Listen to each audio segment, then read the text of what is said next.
Work பண்ணும்போது இடம்பொருள் லெவலில் ஒர்க் பண்ணும்போது நான் வந்து அவங்களுடைய அனுபவங்கள்லாம் எப்படி இருந்தது, பாரததாசனில் ஒர்க் பண்ண அனுபவம் இருந்தது எப்படி இருந்ததுன்னு எனக்கு எப்பவுமே சீனியர் ஆக்டர்ஸ் யார் இருந்தாலும் சரி, இல்லை என் செட்டில் லைட்மேன்ஸ் யாராக இருந்தாலும் சரி, நான் இதுக்கு முன்னாடி வாழ்ந்தவங்களுடைய அனுபவங்களை கேட்டு தெரிஞ்சுக்க கதைகள் பேசியிருக்கோம்.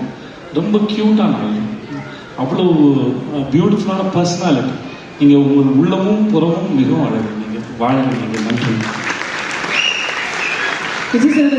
இந்த நிகழ்ச்சியுடைய தொடக்கம் ஒரு விஷயத்தை நினைக்கும் போது தான் அகத்தின் அழகு முகத்தில் தெரியுமா சார்?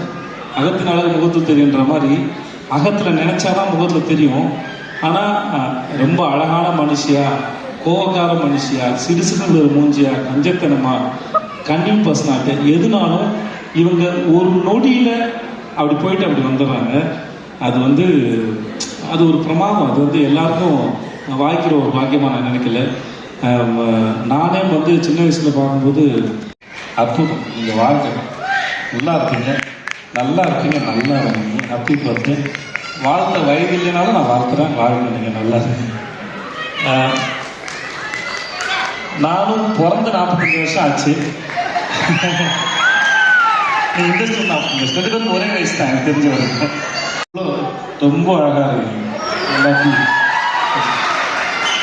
நிஜமாவே ரொம்ப அழகாக இருக்கீங்க. இந்த கும்பதா அவங்க அம்மா, அவங்க ஆயா எல்லாம் ஆக்கிறாங்க. அதாவது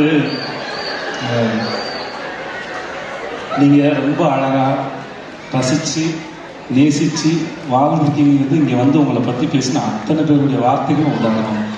யாருடைய மனசுலையும் எந்த எதிர்பார்ப்புமே இல்லாமல் சிவா வந்து ஒர்க் பண்ணவே இல்லை.